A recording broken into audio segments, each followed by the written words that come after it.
Shalom, welcome to my channel, the Hebrew Bible. This is Moses Gumadi, and in this video we'll talk about the Atbash cipher used by Jeremiah in the book of Jeremiah. Atbash code, okay? So let's read the book of Jeremiah chapter 25 verse 26. Here he says, Ve'et kol malche hatzafon hakerovim veharchokim Ish el achi ve'el kol hamamlachot ha'aretz asher al penei ha'adama u'melech Sheshach. Who is this guy, Melech Sheshach? King of Sheshach. Okay, that's the word we're looking at. He shall, king of Sheshach shall drink after them. All these kings are going to drink the wine of wrath, as it were, the cup of wrath. And king of Sheshach is going to drink in the end. Sheshach. There is no Sheshach in the Bible other than 2 verses in the book of Jeremiah, and no one has a clue what this Sheshach is, and the understanding is that this is a code derived from the word Babel. Here we have in Jeremiah chapter 51 and verse 41 again, the word Sheshach is used. How is Sheshach taken? Eich nilkeda Sheshach. So Sheshach is used. Again in the same verse we have the word Babel or Babel, which is Babylon. Okay? Right, so Babylon is the Greek form, which is Babel. It turns out that Sheshach is a code for Babel. Okay, Babel means Babylon. Why is he using the code? Some people said, well, it is to hide the fact that he is referring to the king of Babylon. He doesn't want to invite the, repercussions, like, the king of Babylon might take him if he says bad things about him, etc. But that's not quite the reason, I suppose, because here in this verse, Jeremiah 51 verse 41, he mentions both the words in the same phrase. So he's not afraid of anybody here. He's basically telling, hey, look, I'm introducing the code here. In the very verse, he tells you that he uses these 2 words.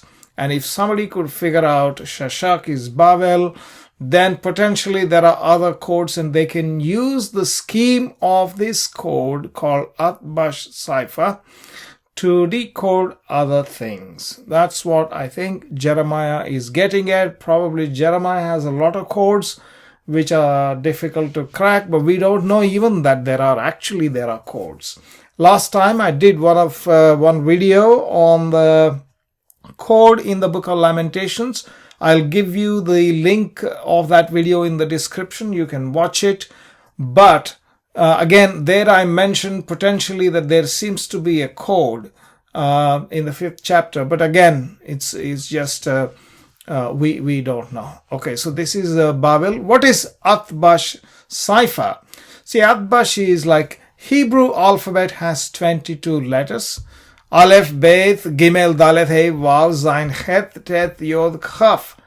And now what I do is the Lamed, I don't start from here, I start from here. Lamed, Mem, Nun, Samech, Ain, Pe, Fe, Tzadeh, Kof, Resh, Shin, Tau. So essentially I'm taking the strip of the alphabet, as it were, 22 letters, cutting it in half and folding it over so that the first letter corresponds to the last letter, the second letter corresponds to the second last letter, etc. And then the 11th letter corresponds to the 12th letter.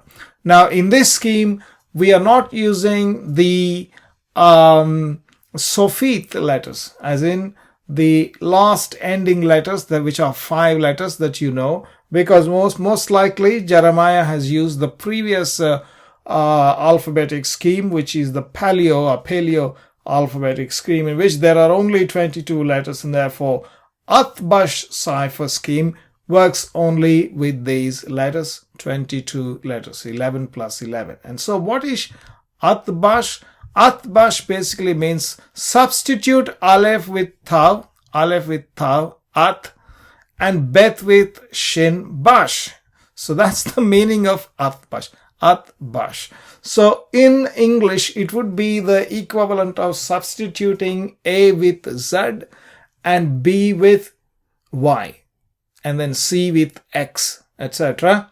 You could do that in English as well, because English has 26 letters, and so you can substitute the first 13 letters with the next 13 letters in this scheme, and vice versa, right? So if you get this letter Ein, you substitute with the Zain. Okay, so that's the way it works.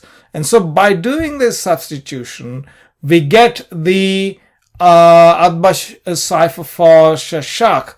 Shashak, the sh becomes b, and shashach, the chaf letter becomes l. So Shashach becomes Babel or Babel.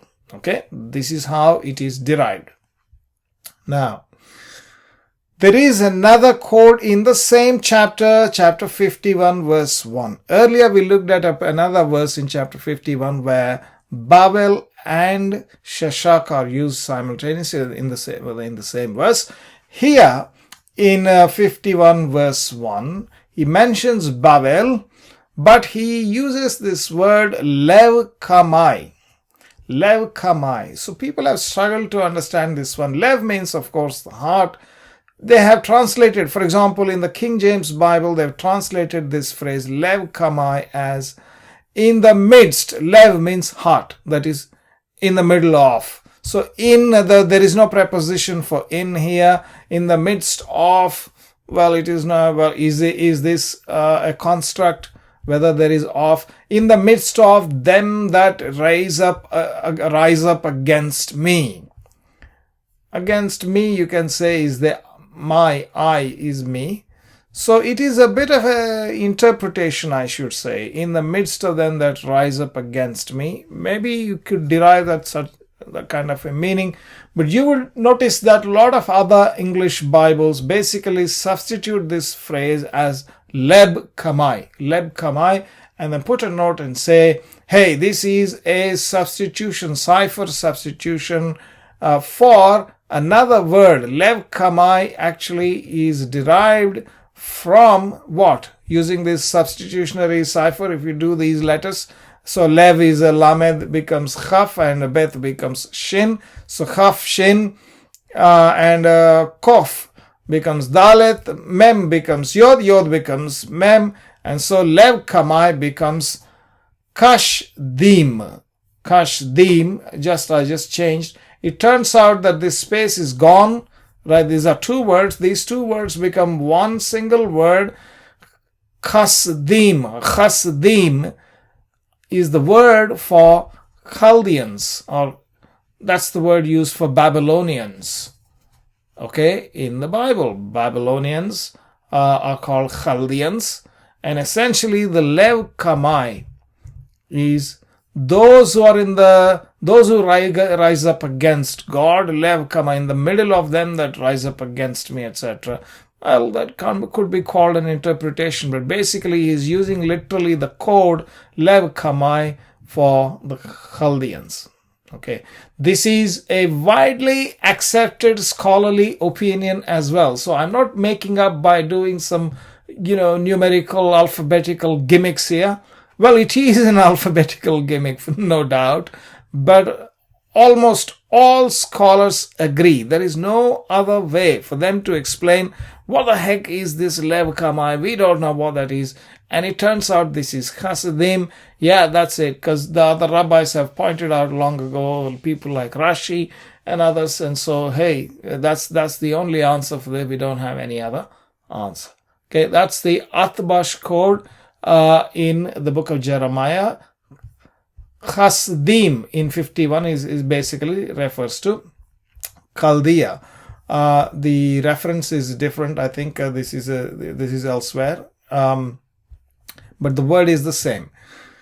So Leb Kamai is Chaldea, Chassidim, which is Chaldea. All right. Now, let's come back to this Babel Shashak thing, right? So what is What else can we get from this? I'm not using now Atbash. We'll slightly try to turn it around. So we'll just read from the other way around, right? So we'll flip the letters, reverse the letters. If you reverse the letters, becomes Levav. Bavel becomes Levav, means Levav is heart. There is a word for heart called Lev and also Levav. Levav is also there. In the Shema, we say, Shema Israel, Adonai Eloheinu, Adonai Echad. And then the next verse says, Ve'havta et Adonai Elohecha bechol levavcha. Bechol levavcha, ukol nafsheka, right? So, ukol levavcha, which is, levav is heart. Okay? So we turned Babel. Babel basically means confusion. Babel is confusion. Shashak is the Atbash of it. So we turned it around and they say Babel becomes Levav and Shashach becomes Keshesh. Keshesh means as 6, and this word Keshesh means about 6, like 6. Actually, it means like 6. Not exactly 6. Shesh means 6. Keshesh means the K prefix. Kaf prefix is like as in as or like, etc. As 6 or like 6. It is translated as about 6 in most of the Bibles. It occurs in 1 Samuel 13, 15 and 14:2. Okay, what 6 is he talking about? The heart. Interestingly, the Jews have this mystical system of explaining how God reveals himself to mankind through various attributes of his. And so above this is a Sephirotic system. Okay, I don't want to teach all these things, Kabbalah here. Keter is the top Sephirah. Malchut is the kingdom. I've given the names. Basically, it starts above this Keter is transcendental God, and of course below here is this earth.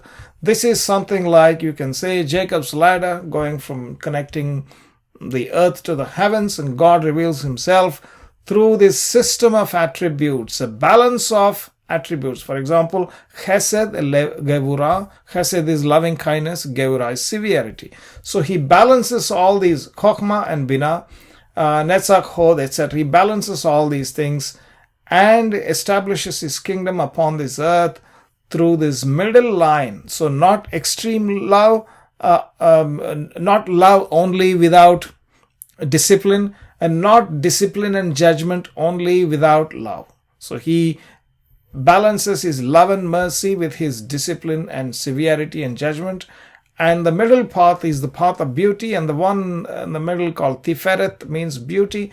And so people do divide these 10 into the first 3, the next 6, and the last one. So all these 6 are supposed to be represented by the one in the center called Tiferet, and this they call the heart, which is beauty. Now, this obviously is not there directly in the Bible. This is a derived system. It's pretty much like if you pick up in Christianity, for example, if you pick up a systematic theology book, all those things those guys explain is not literally always there found in the Bible, but still they'll try to cook up something, basically create a system out of what is already there. This is supposedly received knowledge, passed down orally, etc.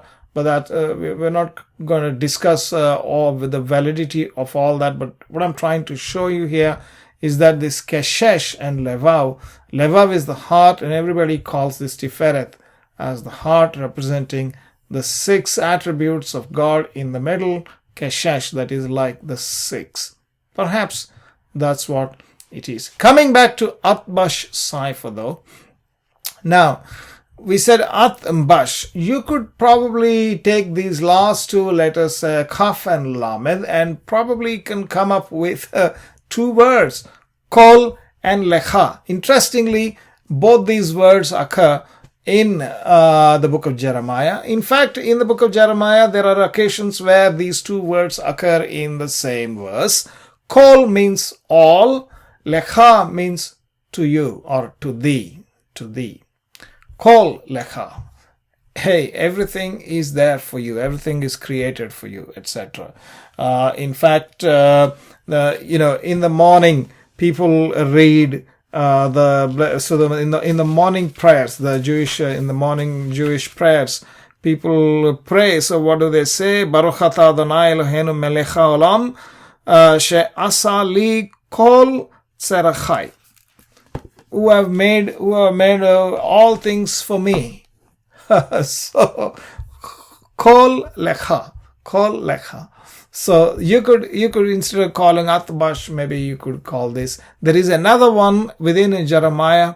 I'm going to show you probably in another video about the presence of Atbash elsewhere outside of Jeremiah, but also some more within Jeremiah that I'm not going to cover today.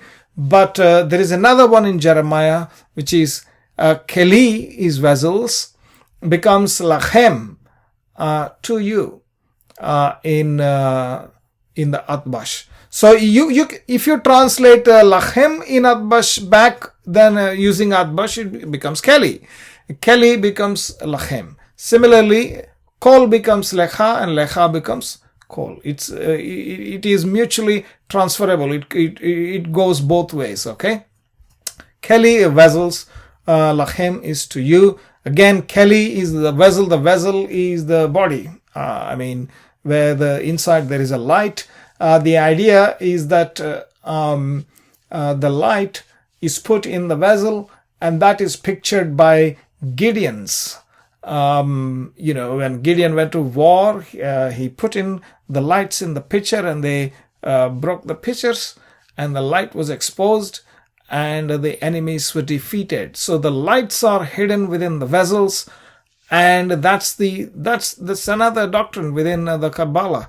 And lachem is to you, Keli, as though the vessels are given for us, but inside the real thing is the light that God has put in the hearts of everyone. Okay, that's about the Atbash code of Jeremiah. Thank you for watching. Please do like and subscribe to my channel. Click the bell icon. Also do comment, and I will see you again with another video as soon as I can. Thank you very much.